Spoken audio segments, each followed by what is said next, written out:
एक राज्य के राजा थे जिनका नाम जो था वो नौशेरवा था।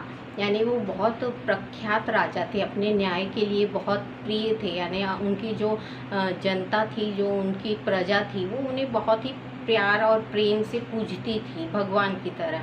एक दिन क्या हुआ, वो अपना भेष बदलकर अपनी प्रजा के बीच में विचरण करने गए, अर्थात घूमने के लिए गए। तो घूमते घूमते उन्हें रास्ते में एक व्यक्ति ऐसा मिला जिसके बाल बहुत ही सफ़ेद थे, बहुत बूढ़ा दिख रहा था। तो उन्होंने उससे पूछा कि हे पितामह, आपकी उम्र क्या है, अर्थात आप कितनी उम्र के हैं। तब उस व्यक्ति ने राजा से कहा कि मैं सिर्फ 4 साल का हूँ।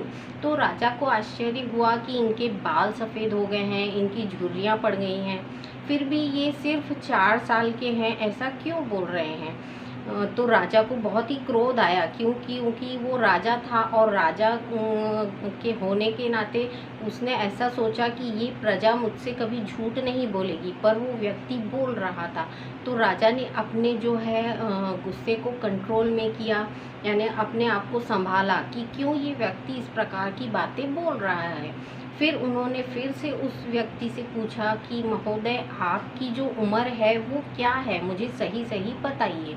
तब बड़े ही विचारों में आकर उस व्यक्ति ने कहा कि सुनिए, आपने जो कहा है कि मेरी उम्र क्या है, राजा का ऐसा मानना था कि वो व्यक्ति कम से कम 80 साल का तो होगा। क्योंकि उसके बाल जो थे इतने ज़्यादा सफ़ेद थे, झुर्रियाँ पड़ गई थी, उसकी सारी जो बॉडी थी वो पूरी झुर्रियों से भर गई थी। पर जो एक्टिवनेस था, यानी उसमें स्ट्रॉन्गनेस था, वो बहुत ही पावरफुल था। यानी वो किसी जवान व्यक्ति की तरह अपने आप को एक्टिव रखता था। इसलिए राजा को इच्छा जागृत हुई कि इनकी उम्र इनसे पूछी जाए। तब व्यक्ति ने कहा कि आपने जो सोचा है कि मेरी उम्र 80 साल के आसपास होगी, तो सुनिए, मेरी उम्र सच में 80 साल की ही है और मैं 80 साल का ही हूँ। पर कुछ समय पहले, अर्थात 4 वर्ष पहले मुझे ऐसा ज्ञान प्राप्त हुआ। अभी तक 80 साल की उम्र जो है वो मैंने अपने जीवन के लिए सिर्फ कार्यों को करने में लगाई, यानी पैसा कमाने में, शादी करने में, बच्चे हुए, फिर बच्चों के लिए करने में। तो ऐसा करते करते मुझे 80 साल तो बीत गए, पर मैंने अपने लिए कुछ नहीं किया। तब 4 साल पहले मेरी जो इच्छा है, अंतरात्मा है, वो जागृत हुई कि मैं जो हूँ वो अपने लिए तो कुछ किया ही नहीं। जो किया मैंने सब परिवार के लिए किया, बच्चों के लिए किया, गृहस्थी के लिए किया।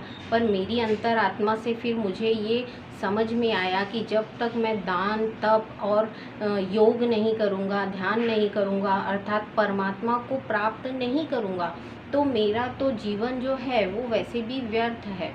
तो इस प्रकार से मुझे 4 साल पहले ही इन सारी बातों की जो है जानकारी मिली, या आध्यात्मिक ज्ञान मुझे मिला। तब से मेरी जो है अंतरात्मा जागृत हुई और मैं अब सत् कामों में लग गया, अर्थात जो भजन कीर्तन है, भक्ति भाव है, भगवानों को पूजना, उनके लिए प्रार्थना करना, सब कुछ कार्यों में अब रत रहता हूँ, दान करता हूँ, धर्म करता हूँ, सब कुछ करता हूँ। तो अब मुझे समझ में आया कि असली जीवन क्या है। तो ये जीवन मुझे सिर्फ 4 साल पहले समझ में आया। 80 साल का तो जीवन मैंने किया, उसमें मुझे कोई एक्सपीरियंस नहीं मिला। पर होता क्या है, हम लाइफ जी लेते हैं, उसके बाद जब हमें समझ नहीं आती तो हमारा जीवन वैसे भी व्यर्थ ही होता है। यदि हम आध्यात्मिकता के द्वारा इन सारी चीज़ों को जान लेते हैं कि जो हम जीवन में आए हैं उसमें हमारे सारे कार्यों को, कर्मों को करना कितना आवश्यक है, तो वही वो बता रहे हैं कि 4 साल पहले ही मेरे जो अंतर आत्मा है वो जागृत हुई है। जब अंतर आत्मा जागृत होती है तो आपको सारी चीज़ें सत्य में नज़र आने लगती हैं। इसलिए कहते हैं योग करो, ध्यान करो, जिससे आपको सत्य का पता चल सके। इसके द्वारा आपकी जो भी इच्छाएं हैं वो पूरी होना शुरू हो जाती हैं। तो वही ये कह रहे हैं कि मैं जो हूँ वो सिर्फ 4 साल का हूँ, तब राजा को आश्चर्य हुआ कि ये व्यक्ति यदि जागृत हो सकता है तो मेरे जैसा राजा जागृत क्यों नहीं हो सकता। तब उन राजा को अकल आई, फिर वो भी सत्कर्मों में लगे कि मैं भी आज से जो है भगवान की सेवा में रत रहूँगा और भगवान की प्राप्ति के लिए कार्य करूँगा, ध्यान करूँगा, योग करूँगा और अपने जो नित्य है जैसे दान तप